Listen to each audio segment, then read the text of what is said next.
Welcome to the Stark Reflections on Writing and Publishing podcast.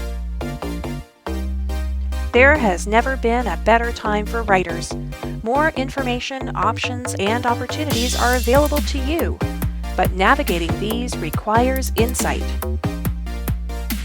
Join Mark Leslie Lefebvre as he draws upon more than a quarter century of experience as a writer, a bookseller, and a trusted book industry consultant to explore and reflect on the writing and publishing landscape to help you make informed choices on your writer journey.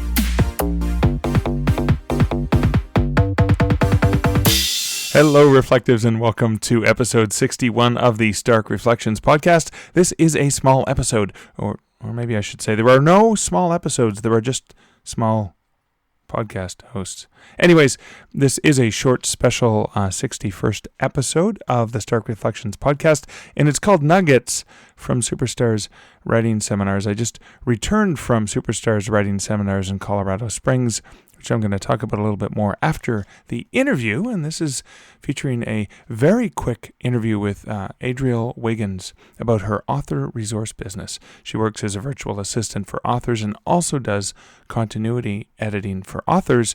Now, we snuck in a really short chat at the recent Superstars Writing Seminars workshops in Colorado Springs, and it's less than 5 minutes. It was recorded for this podcast as well as for a video that she'll be sharing, and we snuck it in between sessions because it was so packed and there was so much going on that we couldn't do a fuller one, so we're going to do a fuller one, and she'll be featured in a full interview in a forthcoming episode, but I thought it might be fun to share this quick teaser now. Now, we'll get to that fun chat in a bit, but first, a quick and timely word about this episode's sponsor, Findaway Voices. Findaway Voices is doing this fantastic promo this week, and this is the week of February 14th, Valentine's Day, and they're doing it with some romance authors, and it's called For the Love of Audiobooks. Now, using a coupon code, LOVEAUDIO, you can get access to a wonderful collection of romance audiobooks from so many different authors. It's amazing. Now, using the coupon code LOVEAUDIO, you can get a list of tons of great romance audiobooks that you can check out from so many different authors, and it's available just in time for Valentine's Day. The website is shop.authors-direct.com/for-the-love-of-audiobooks. And I'm saying that in audio because I know many of you may not go to the landing page at starkreflections.ca where there will be a link to this. It's a timely promotion, so if you're hearing this well after Valentine's Day, you won't get a chance to take advantage of it. But one of the things I love about the Authors Direct program, which is currently in limited release and will be expanded in the near future, but it's the fact that you can buy audiobooks directly from the authors, so linked from their website or whatever, or even via the multi-publisher and author merchandise store, such as this promo that I just mentioned, which, again, great place for authors to collaborate on.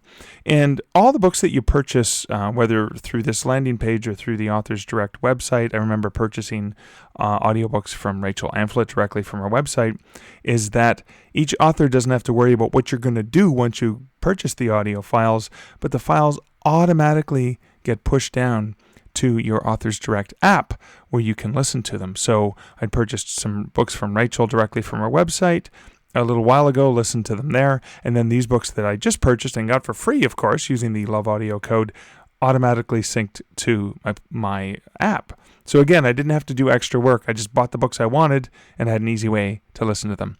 It's yet another great innovation from Findaway Voices, and just wait, but there's a lot more coming and more choices for authors who want to take control of their audiobook world, which I'm going to be sharing very shortly in a future episode. But that's it for the intro. Let's dig into the chat with Adriel, and then I'm going to share a few of the many nuggets of wisdom I received from attending Superstars Writing Seminars. Adriel, thanks for joining me here today. Thank you, Mark. So I was really excited to want to talk to you a little bit about the work that you do with authors, because you are the wind beneath their wings. You do a lot of the behind the scenes work. I try to be, yes. How did you get involved in that?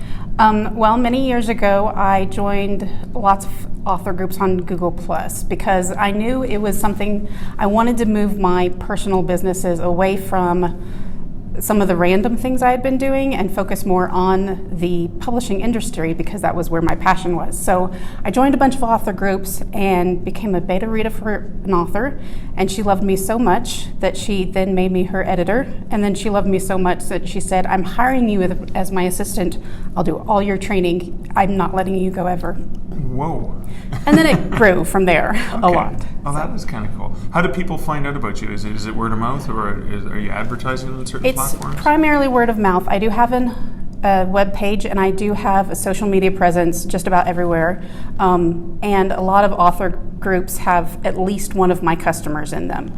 And all of my customers tend to tell everybody else. But it is primarily word of mouth. At the beginning, I ran a big sale, and several people that knew me, even if they hadn't hired me, told everybody else, and that was a good jump start into getting a good client base. So what are some of the things that you do to make an author's life easier? Well, my specialty is actually large data. Okay. So like I run surveys and tabulate them, and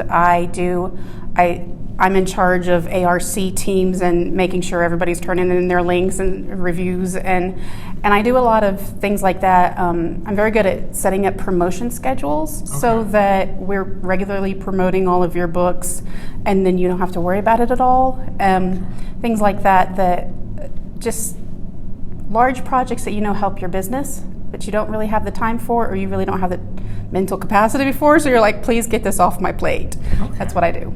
Oh, that is fantastic. What are some of the mistakes that authors make when they hire some like a virtual assistant, a virtual marketing person?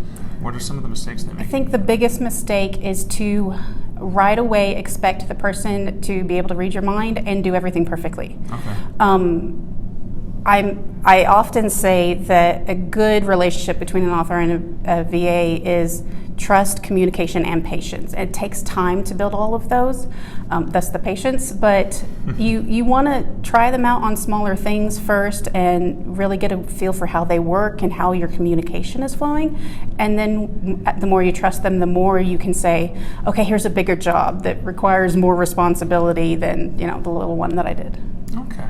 And so if somebody's thinking that they're ready to have an assistant to have them work on it, how do you recommend they approach it? Is it 1 day a week? Is it an hour a day? How does the schedule things work out? It depends on their needs. I have some authors who literally send me an hour's worth of work once a year. And I have other authors who send me 5 hours of work a week. So it depends on the author, what their needs are, what sort of things they're looking to hand off. Okay.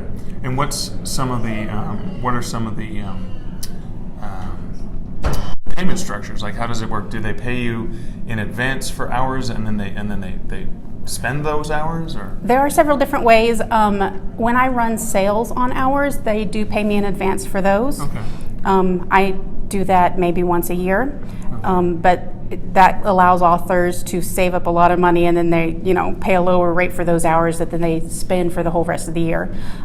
For a lot of things, I do flat rate fees instead of hourly, simply because I know how much time it takes me to format a book, so it's easier just to say, this is what I charge for formatting a book. Okay. And then there are some books that are really easy to format, and others that are going to take more time because they're a little bit more persnickety, but that all evens out. Okay. And where can people find you online? What's your website? AdrielWiggins.com. That's AdrielWiggins.com. And I'm assuming we can find links to your social media and all that stuff. Yes, all over. Yes. Awesome. Well, thank you so much. That was awesome. Thank you, Mark.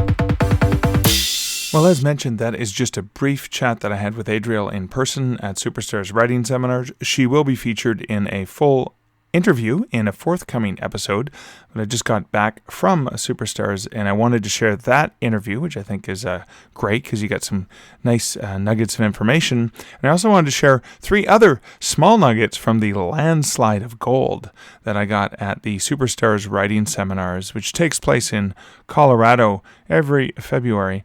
And if you want to look for more information about Superstars, so you can take a look at 2020, you can check it out at superstarswriting.com.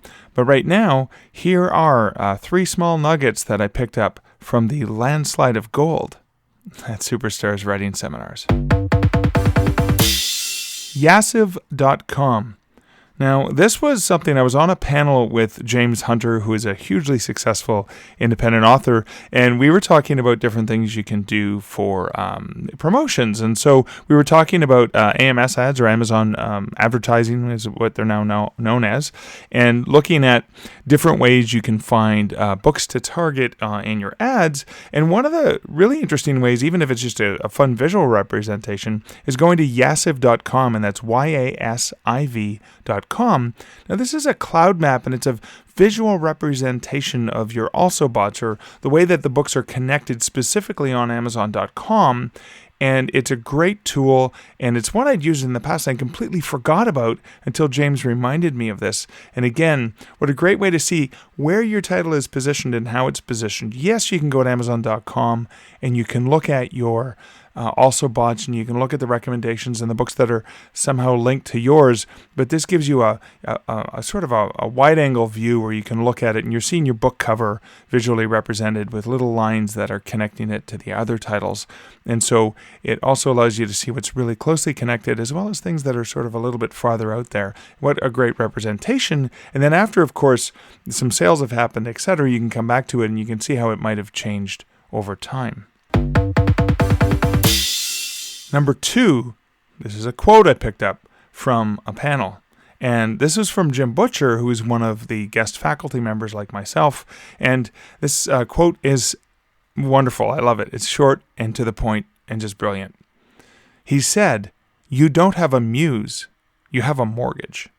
And this is a reminder that writers need to write, and this is what being a professional writer is all about. Yeah, we all toy with the muse and we talk about the muse and how we're inspired to do different things, but at the end of the day, if this is your full-time job, forget the muse, remember the mortgage. Again, powerful, potent, short, but wonderful advice from the awesome Jim Butcher.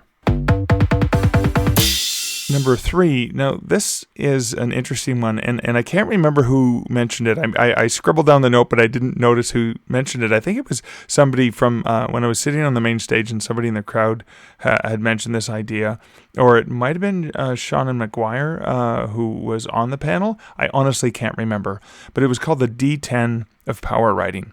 So the concept is using a 10-sided die. Now this is something I have multi-sided die from my Dungeons and Dragons days. I still have those dice in the house, and there's simple ways of doing it. You can set a writing goal. So use the die to set a writing goal to make sure you get the word count done.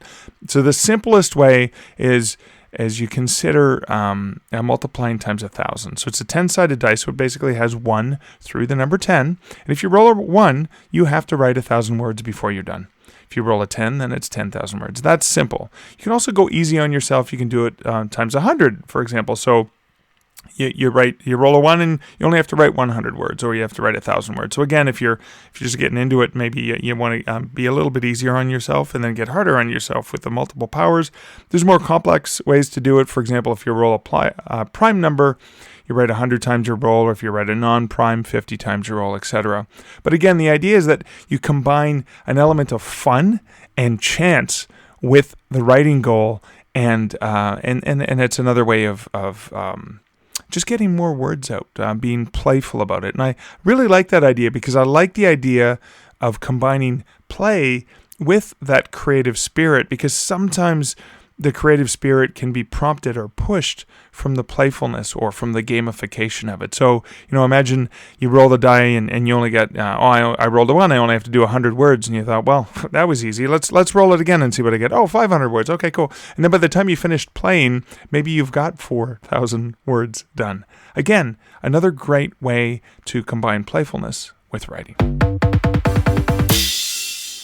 So those are the nuggets of wisdom, 3 fun nuggets that I picked up from Superstars Writing Seminars. I'll probably share more in the forthcoming episodes, especially because in the next episode, I have an interview that I actually did, a full interview I managed to do at the workshops.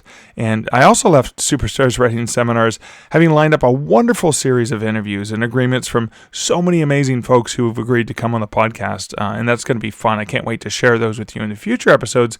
But next episode, which will just be in a few days, you're going to hear a chat with Laura Crenshaw of Cthulhu, and she shares the incredible, intriguing Cthulhu deck that she created, and it's designed to help writers come up with insightful characters and situations and incidents in their stories that move well beyond the tropes or the low-hanging fruit or the first thing that comes to mind.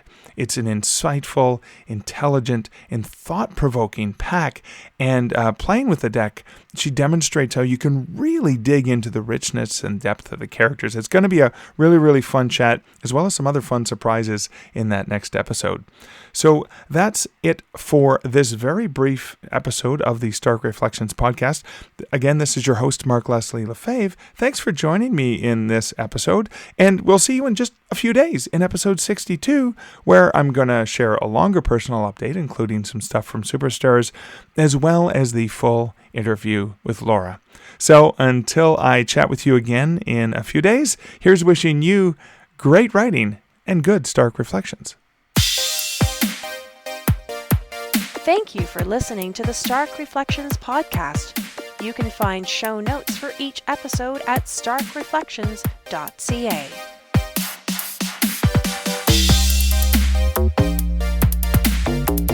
The music for this podcast, Laser Groove, was composed and produced by Kevin MacLeod. Check out more of Kevin's great music at incomptech.com.